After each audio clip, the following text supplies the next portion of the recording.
अस्सलाम वालेकुम जी, मैं हूँ आपकी होस्ट कायनात चौहान। वेलकम करती हूँ आपको आपके शो स्टार विद वेनस में।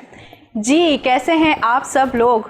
उम्मीद है खैरियत से होंगे और अपना ख्याल रख रहे होंगे।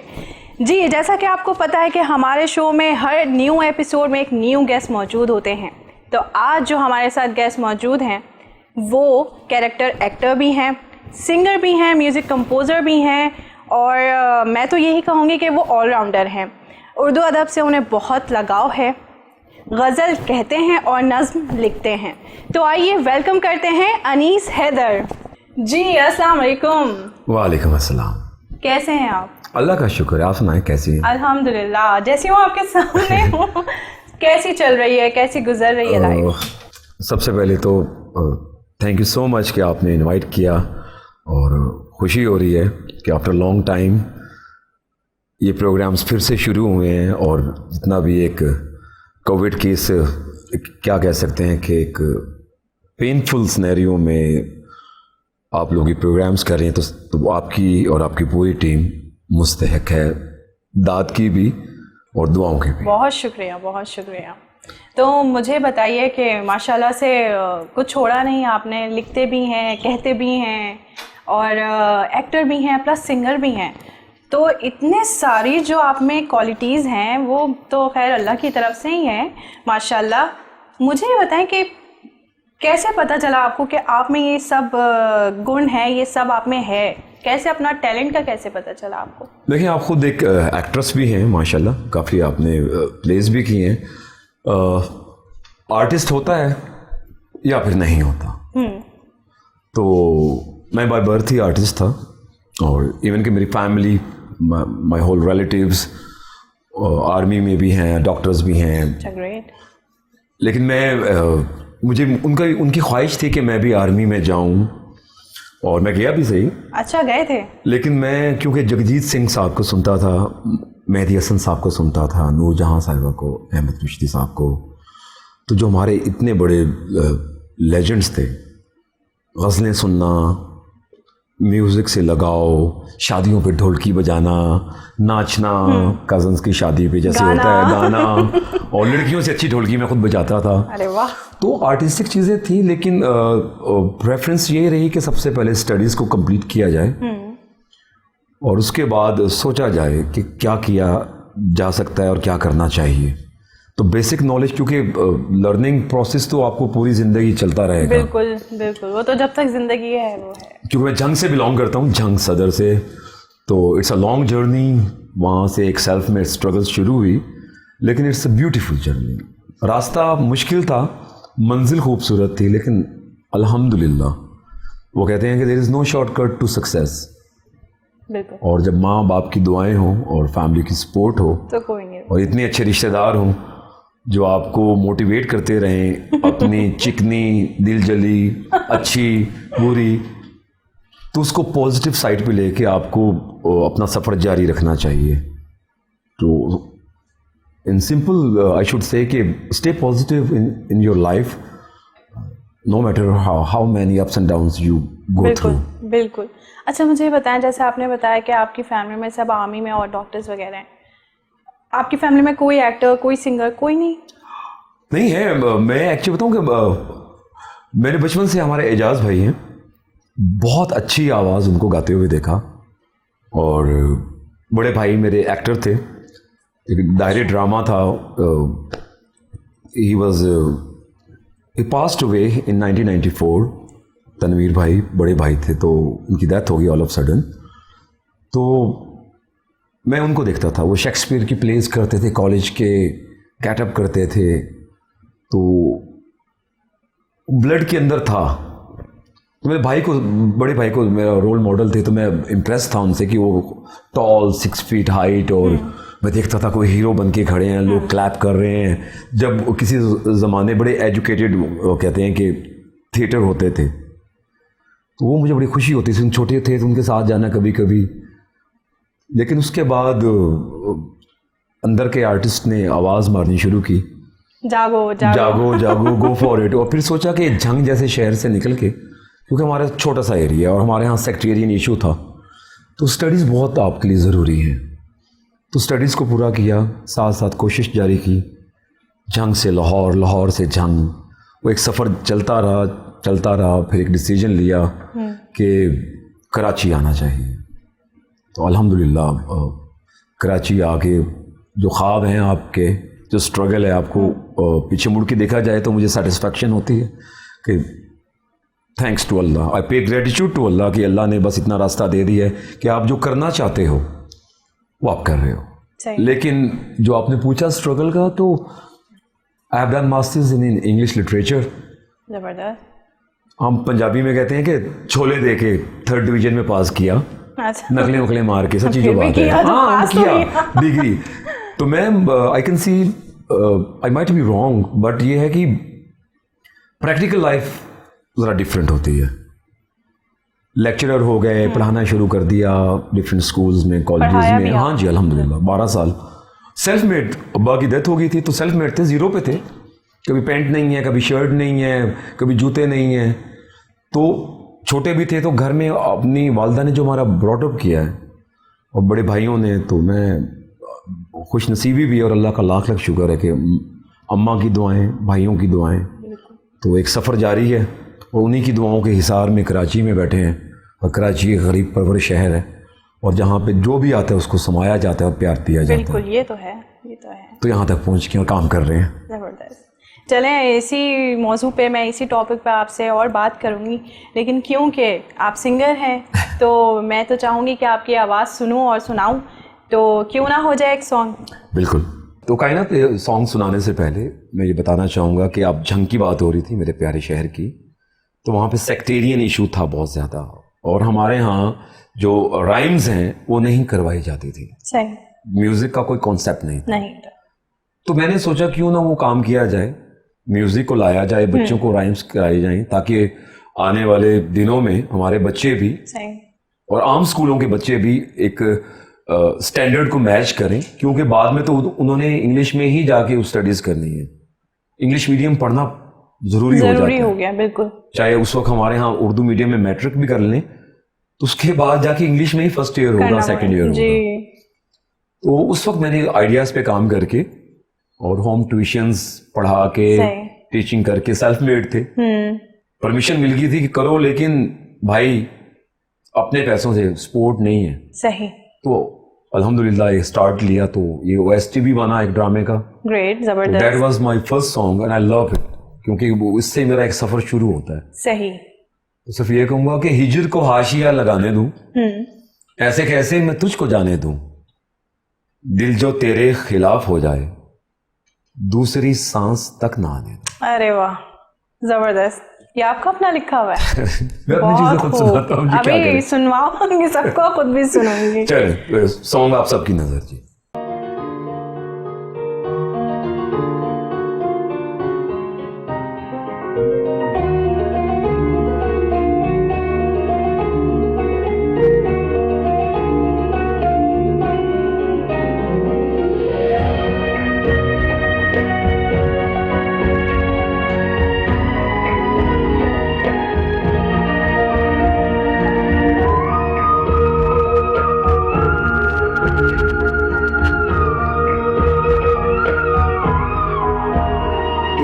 छोटी छोटी बात करे दिल है क्यों याद, तेरे जाने के बाद आए रे।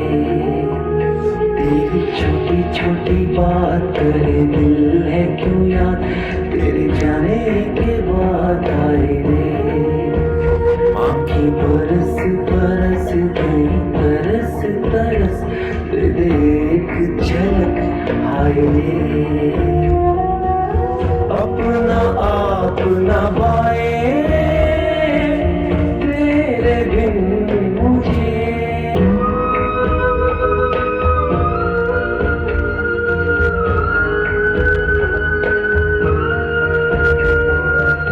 जब से गए हो सांसें रुक रुक, चले आंखें मेरी भर आए।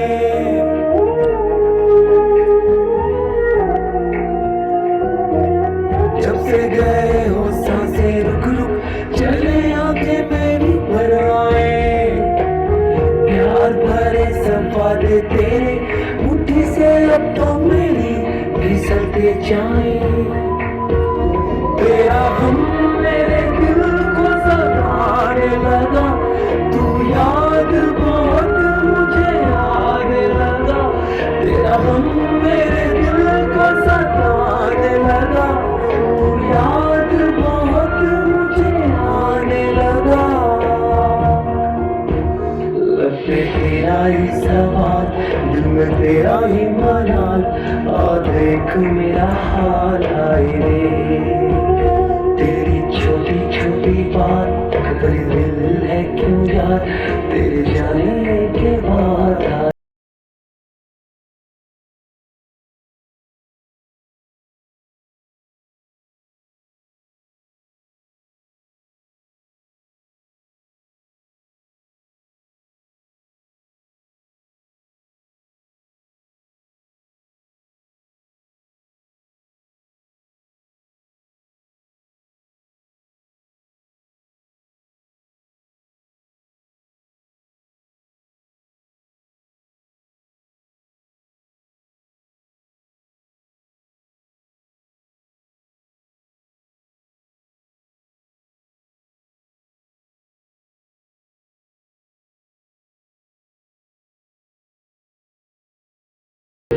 कटते हैं कैसे दिन ये मेरे नहीं है तुझे इसका पता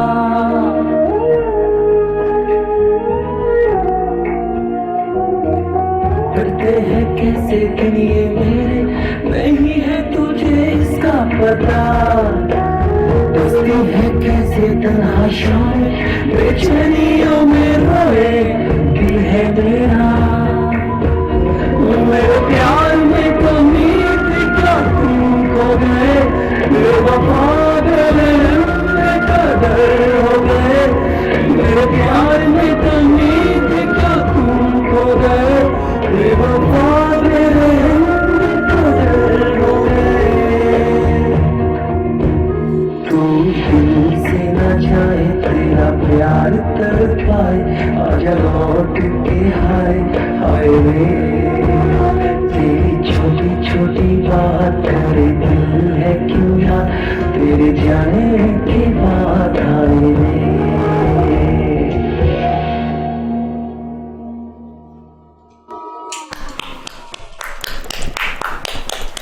बहुत ज़बरदस्त, बहुत ज़बरदस्त, बहुत अच्छा। ये आपने खुद कंपोज किया? जी, ये मेरे आइडियाज़ थे क्योंकि मैं टेबल बजा के क्योंकि सीखा तो किसी से नहीं था और शौक बहुत था, सुना बहुत था, गज़लें बहुत सुनी थी, मेहदी हसन साहब को बहुत सुना और हर अच्छे सिंगर को सुना, हर सिंगर को सुना क्योंकि मेहनत और ख्वाब सबके ही नसीब के होते हैं और हर इंसान करता है, बस कोई रास्तों में रह जाता है और किसी को मंजिल मिलती है।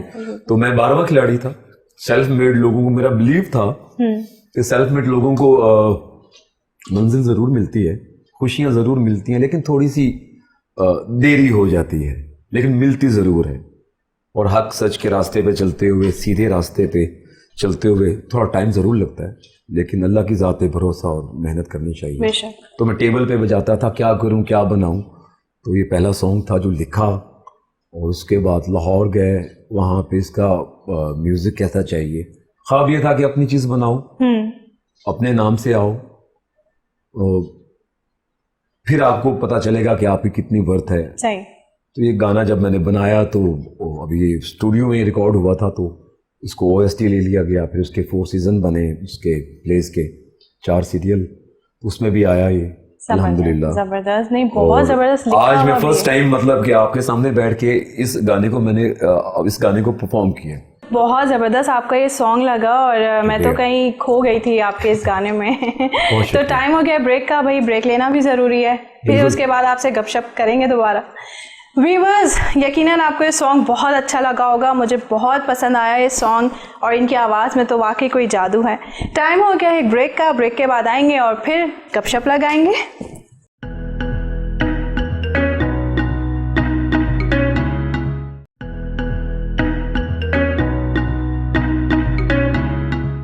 वेलकम बैक जी, हमारे साथ हैं अनीस हैदर। आइए इनसे गुफ्तगू करते हैं, जहाँ से हमने गुफ्तगू छोड़ी थी अब वहीं से आगाज़ करते हैं। जी, तो मैं आपसे पूछ रही थी कि आपने माशाल्लाह ये फर्स्ट आपका सॉन्ग आपने खुद लिखा, खुद कंपोज किया। जी। तो माशाल्लाह साथ में कोई फ्रेंड्स थे, फैमिली थी, किस तरह मतलब आप कैसे जुस्तजू हुई, कैसे कर लिया ये सब? क्योंकि मेरे ख्याल से अकेले बंदे का ये सब करना ना बड़ा मुश्किल है। जी बिल्कुल। मैं, वो कहते हैं कि बीवी घर आ जाए तो माँ को नहीं भूलना चाहिए।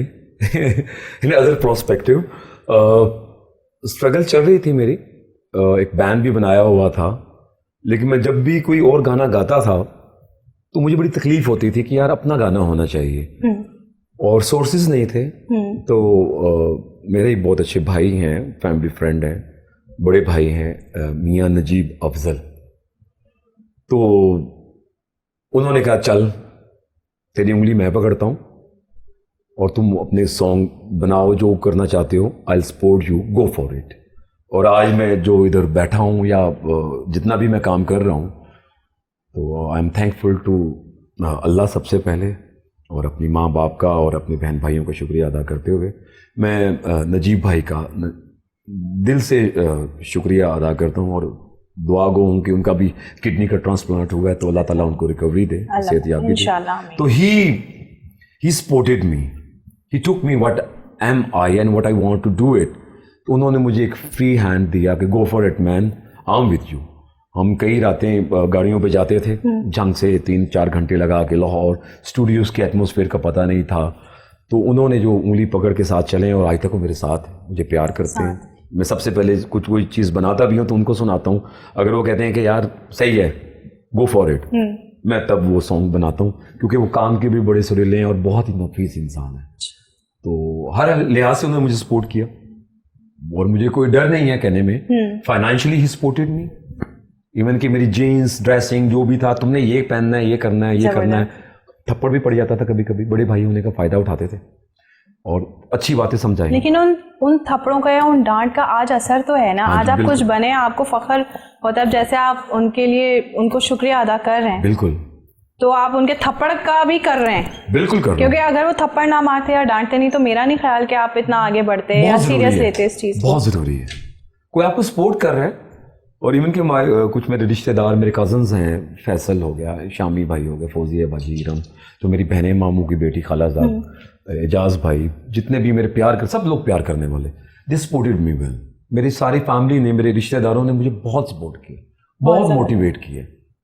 और समटाइम एक फेज होता है कि आप समझते हैं अगर आपको क्रिटिसाइज भी कर रहे हैं तो बंदे को बहुत ऑकवर्ड लगता है कि यार ये क्या हो रहा है, नहीं होना चाहिए था, ये क्या कह रहे हैं ये। लेकिन अगर आप उसको कन्वर्ट कर दोगे, डाइवर्ट कर दोगे, पॉजिटिव सेंस में ले लोगे, तो थिंग्स विल बी चेंज, तो आपकी वो वर्थ बन जाएगी। सही। तो मैं I am thankful to my relatives as well as supporting भी बहुत प्यार करते हैं। सही, जबरदस्त चल रहा है। आप समझ गए कि मैं क्या कहने वाली हूँ। भाई जब आपका पहला गाना मैंने सुना, मुझे इतना अच्छा लगा, तो मैं क्यों नहीं बोलूँ कि आप दूसरा भी सुनाएं, बल्कि मैं तो कहूँगी पूरे शो में आप सुनाते ही रहे हमें गाना। तो फिर हो जाए जरा इस दफा थोड़ा दिल सोज हो गया था, क्योंकि एक भाई का ये दुख था, जो मेरे प्यारे रिश्ते दुनिया से चले गए हैं, अब्बा हो गया या भाई हो गए, और तोकीर भाई उस वक्त जिंदा थे, 2 बड़े भाइयों की डेथ हो गई मेरी। लेकिन जो तोकीर भाई थे मेरे, मुझे बहुत सपोर्ट करते थे, क्या ये बना ले बड़े अच्छा, ये शायरी चेंज कर ले, तो मुझे बड़ा एज रहा है, I am the luckiest one.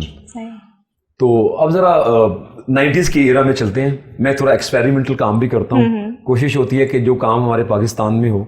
मेरा ख्वाब था एक, मेरा अब भी ख्वाब है, और I am working on it इंशाल्लाह ताला, कि मैं चाहता हूँ कि हमारी शादियों पे हमारे ही सॉन्ग प्ले हों, और इतने स्टैंडर्ड के हों कि पड़ोसी मुल्क के गानों की जरूरत ना पड़े।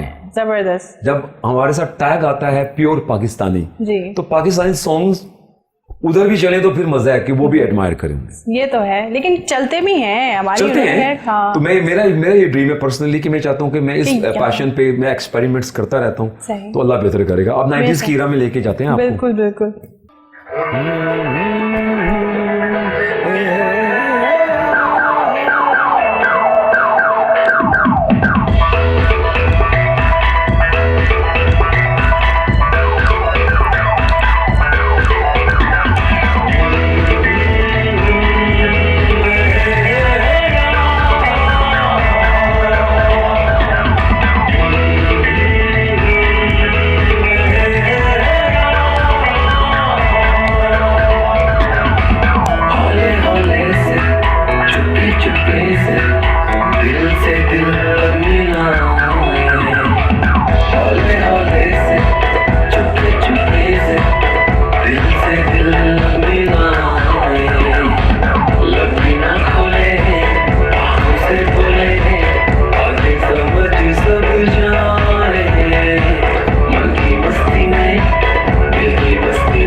परफॉर्मेंस करके थक गए।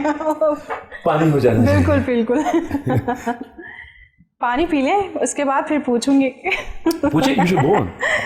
प्यार का दुश्मन जमाना, तो मुझे पता है। इसीलिए मैंने कहा था पी लीजिए कहीं बारी ना समझदार क्या है आए। काफी। हाँ, प्यार का दुश्मन जमाना, तो ऐसा है।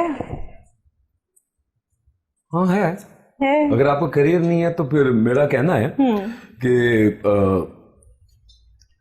सेल्फ मेड लोग पेपर वर्क बहुत करते हैं, अगर वाकई वो सेल्फ मेड हो। तो मैं ये कहता हूँ, जो आप सवाल पूछ रही हैं, तो मैं उसके लिए कोटेशन में आपको एक सिंपल सा रिप्लाई कर देता हूँ कि सेल्फ मेड लोगों के लिए या मोहब्बत करने वाले हसास लोगों के लिए मोहब्बत ब्लड कैंसर की लास्ट स्टेज होती है। मतलब जिसने मोहब्बत की, हाँ, तो उसके साथ साथ थोड़ा प्रैक्टिकल भी होना पड़ता है ना। अब ये तो नहीं है कि आप मोहब्बत करें तो आपका करियर ही ना हो। ये तो है।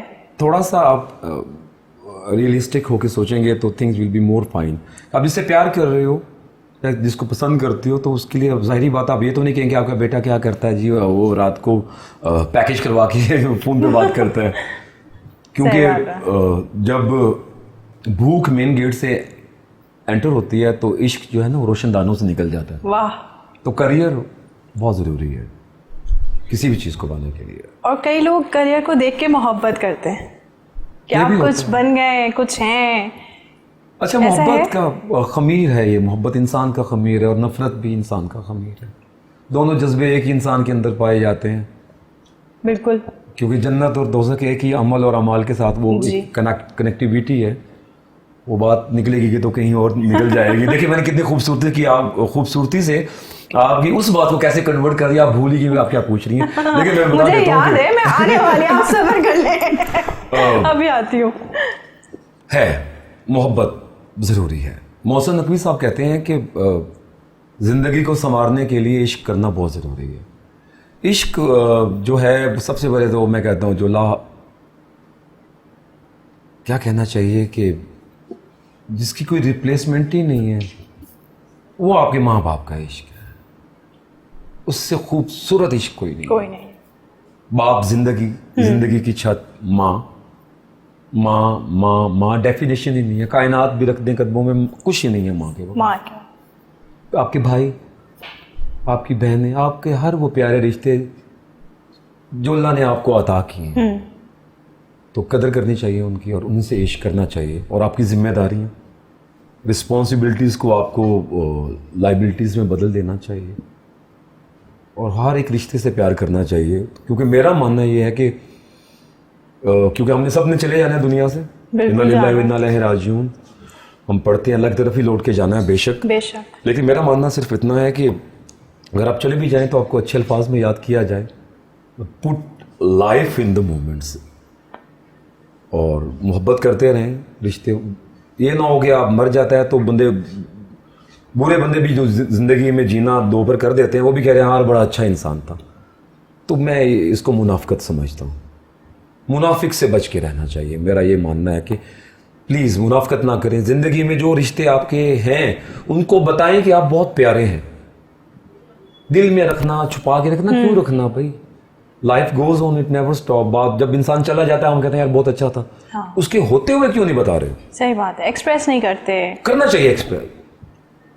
ये आपको स्टेजेस आती हैं, कभी आपका दिल चाहता है आपका, कभी हाथों में हाथ भी अच्छे नहीं लगते, कभी दिन रात भी अच्छे नहीं लगते, कभी चांदनी रातें भी अच्छी नहीं लगती, कभी कभी आप मूवीज़ देख रहे होते हैं, कोई आपका कंसर्न नहीं होता, कोई आपको टेंशन नहीं होती, तो आपकी आंखों से आंसू निकल आते हैं। हाँ। कोई इमोशनल सीन देख लिया, कनेक्टिविटी होती है। तो हर इंसान को अल्लाह ने बड़ा ख़ास तौर पे बनाया है और मकसद के तहत बनाया है। प्यार करना चाहिए, बांटना चाहिए। दैट्स काल इश्क फॉर मी। और जो आप पूछना चाह रही हैं वो मराहिल गुजर चुके, और इश्क सिर्फ काम से है मुझे। और काम ये है कि आपका काम ही सबसे बड़ी गर्लफ्रेंड है आपकी। सही। क्योंकि मेरे पास काफ़ी हैं गर्लफ्रेंड्स। अच्छा। ये देखें, पोइट्री, गज़ल कहना, नज़्म लिखना। मैंने कहा काफ़ी सारी गर्लफ्रेंड्स। ये गर्लफ्रेंड्स है मेरी। देखिए ना, मैं टाइम स्पेंड करता हूँ। सही।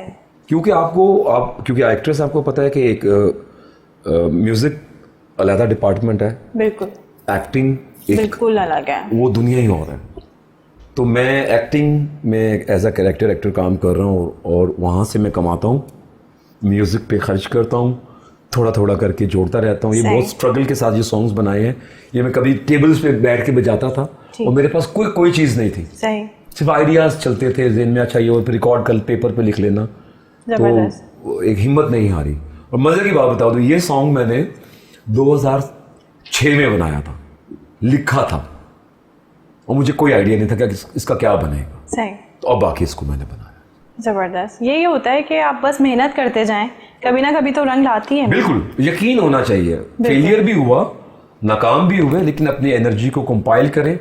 और फेलियर बहुत ज़रूरी होता है, आपको बहुत कुछ सिखा देता है। ये तो है। शिकस्त की तरफ पहला कदम होता है। ये तो बिल्कुल आप सही कह रहे हैं। इसी शिकस्त के साथ हम जाएंगे एक और सॉन्ग की तरफ, और इस सॉन्ग के बाद फिर मैं आपसे आपका एक्टिंग करियर के बारे में भी पूछूंगी कि सिंगिंग के साथ साथ आपको एक्टिंग में कैसे ख्याल आया कि एक्टिंग में जाया जाए। तो ये मेरा सवाल होगा। फिलहाल हमें एक भरपूर तैयारी से आई हैं आप। आप भी फुल तैयारी से आए हैं। तो 12वां खिलाड़ी है ना, 12वां खिलाड़ी को जब मौका मिलेगा वो तो बला बला बला करके ब्लास्ट करके बोलेगा। ब्लास्ट कर दें हम, कोई नहीं, खैर हो गई। चलें फिर नेक्स्ट सॉन्ग हो जाए। हो जाए जी।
Just a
आपने तो चिल के साथ किल ही कर दिया।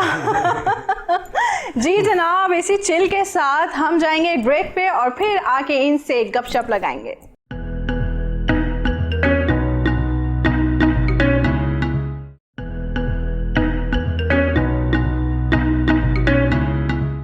जी वेलकम बैक। तो हमारे साथ अनीस हैदर हैं, इतने ज़बरदस्त से सॉन्ग सुना रहे हैं।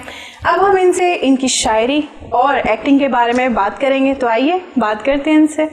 जी, तो शायरी से कैसे लगाव हुआ, कैसे इस तरफ रुझान हुआ आपका?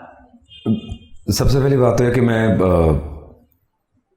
एक गरीबों का बच्चा हूँ, अल्हम्दुलिल्लाह, प्राउड टू बी। और मैं टाटों पे बैठ के, टाटे क्या होते हैं? टाट बोलते हैं, पंजाब में बोलते हैं जो चटाइयाँ, ओके, चटाइयाँ, मैं उस पे बैठ के पढ़ा हूँ सही, 5वीं तक। और उर्दू मीडियम, हमारे यहाँ 6th क्लास में मुझे याद है तख्तियाँ लिखना, तख्तियों पे हम गाची लगाते थे, जिसको आप पता नहीं अब यहाँ पे कॉन्सेप्ट, ये आप अम्मा को पता होगा, मतलब कि जो बड़े लोग हैं पुराने वक्तों में जो गवर्नमेंट के स्कूल्स होते थे, तो उसमें इतनी फैसिलिटीज नहीं होती थी उर्दू मीडियम में, जिनकी फीसें 1 रुपया 2 रुपये, हाँ, मतलब कि वो जो 93 का एरा हमारा स्टार्ट हुआ, तो उसमें मैं टाटों पे बैठ के पढ़ता था। बाकी अल्हम्दुलिल्लाह मेरे कज़न सब लोग बड़े माशाल्लाह अच्छी स्टडीज़ कर रहे थे। अब्बा की डेथ हो चुकी थी और जो भी फैसिलिटीज़ थी बेस्ट थी, तो उर्दू से बहुत लगाव था, क्योंकि उर्दू ही आती थी और इंग्लिश का तो पता ही बिल्कुल नहीं था। वो तो आपने, क्योंकि 6th क्लास में आगे हमें पता चला फंबल हो गया क्योंकि 6th क्लास में आगे हमें पता चला कि ये छोटी ABC है, ये बड़ी ABC है, उसका कॉन्सेप्ट ही नहीं था। फिर बड़े भाई ने मुझे भेजा, आर्मी की बात हो रही थी, तो उनका ख्वाब था कि मैं आर्मी में जाऊं। तो जब हमारे बोर्ड के पेपर्स हुए 5th क्लास के, तो मुझे एक बुक गिफ्ट हुई, किसी ने दी मुझे, वो मोहसिन नकवी साहब की थी। मैं उनको पढ़ना शुरू किया तो मुझे लगाव ही हो गया। मैं देखता गया क्या लिखा हुआ है यार ये, क्योंकि फिर वो ब्लड में भी था, भाई भी शायरी करते थे। 6th क्लास की बात है, ये मैं आपको 6th क्लास की बात बता रहा हूँ कि 5th के पेपर दिए, रिजल्ट नहीं आया, तो मुझे एक बुक मिली बंदे कबा, वो मैंने पढ़ना शुरू किया तो मैं उसमें खो ही गया। तो उस वक्त वो इतनी मुश्किल बातें समझ आती थी? हाँ, इतनी मुश्किल भी, उनकी बातें बड़ी आम फहम सी बातें थी, जो इंसान, शायरी होती है, आप अपनी बात भी करते हो, अगले बंदे से भी वाह या आह निकलती है, तो एक कैफियत का नाम है। जैसे एक गज़ल के अंदर कभी हम 5 शेर कहे जाते हैं या कभी 7 होते हैं, तो सारा उसका जो तरकीब होती है या उसका ये कह लें कि ख्याल होता है, वो मुख्तलिफ होता है, एक कहानी होती है, तो कुछ चीज़ें समझ लग जाती थी। फिर मैं जगजीत सिंह साहब को सुनता था, मेहदी हसन साहब को सुनता था, तो सैड सॉन्ग सुनने, मताली सिंह को सुनना, मैडम नूरजहां साहिबा को, और उस्ताद फ़तेह अली ख़ान साहब को सुनना, तो बहुत फ़ायदा होता था मुझे। सही यार, ये क्या कह रहे हैं, मैं फिर उर्दू डिक्शनरी के अंदर लफ्ज़ों के मानी ढूंढना, इसका मतलब ये है, अच्छा इसको ये है, तो फिर ऐसा लगाव था, शायरी की तरफ बढ़ता गया रुझान। तो फिर औज़ान होते हैं इसके, बड़ा टफ सब्जेक्ट है। अगर एक शेर की शायरी, सब गज़लें भी कहते हैं, नज़में भी लिखते हैं, हाइको भी बोलते हैं, जो भी जिसका दिल चाहता है, आज़ाद नज़्म या पाबंद, अगर एक रुकन अलिफ या बे या जीम, एक रुकन कोई चीज़ भी कह लें कि हरूफ तहज्जी में से एक रुकन भी अगर ज़्यादा लग जाए, वो बेवज़न शायरी हो जाती है।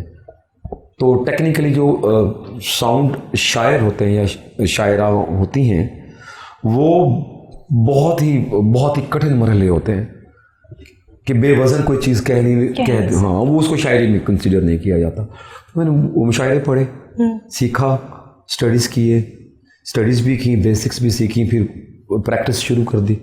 तो अल्लाह की ज़ात है, मुझे नहीं पता कि कहाँ से ख्याल आते हैं, गुनगुना के लिख लिया, स्टडीज़ भी करते रहे साथ साथ, फिर कॉलेज विन किए, यूनिवर्सिटीज़ के अंदर मुशायरे पढ़ने शुरू कर दी, फुल टाइम आर्टिस्ट हो गए, शायर हो गया। बड़ी गालियाँ पड़ी। गालियाँ क्यों पड़ी?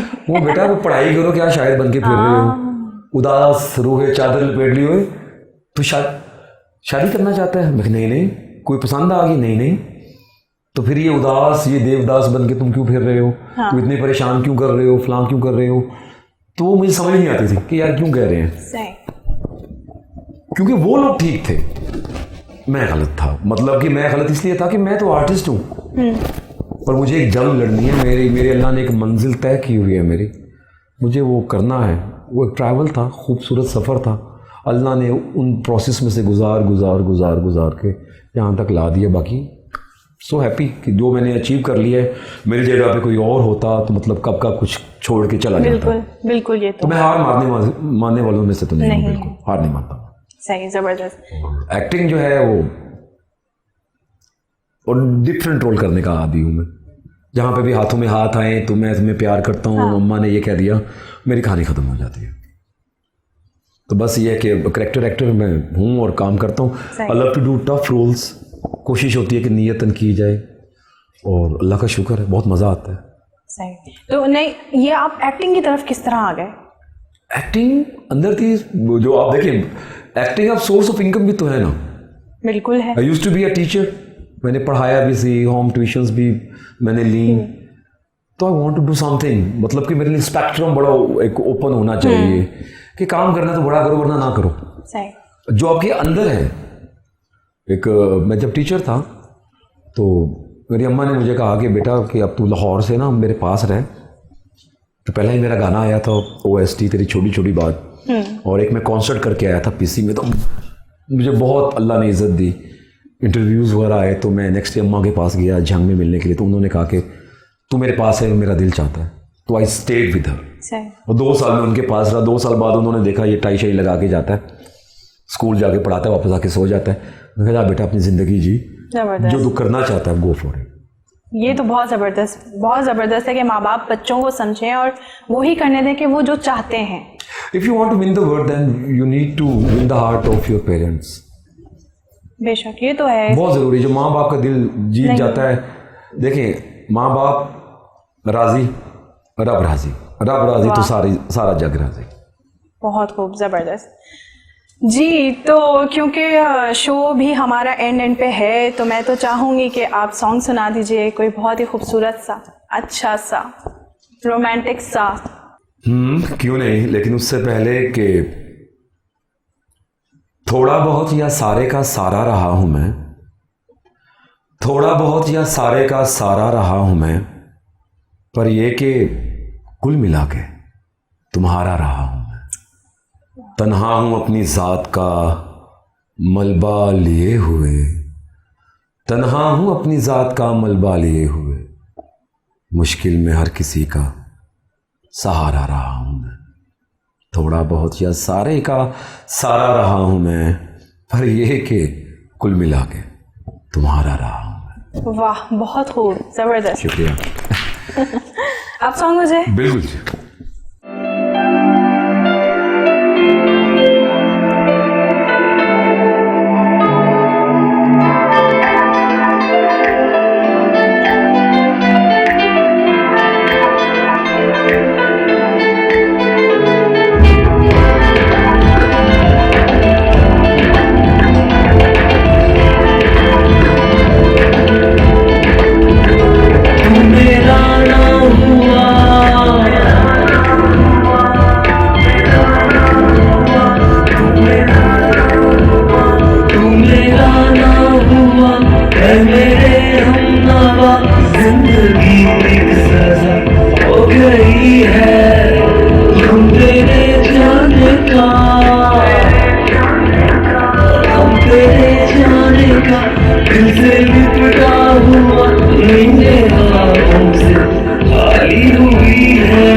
वाओ, अमेजिंग, सुपर, मतलब मज़ा आ गया। शुक्रिया शुक्रिया।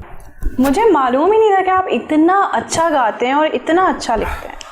शुक्रिया, इतना ही काफ़ी है। पार्ट पे चढ़ जाऊँ। बहुत ज़बरदस्त। मेरा तो दिल चाह रहा है कि मैं और आपके सॉन्ग सुनती जाऊँ और बस सुनती जाऊँ। बहुत लेकिन क्योंकि अब शो भी इख्तिताम हमने करना है, वरना लोग कहेंगे क्या एक ही शो चले जा रहा है। तो जाते जाते कुछ इरशाद हो जाए। एक नज़्म सुनाऊंगा और मेरे दिल के बहुत करीब है ये।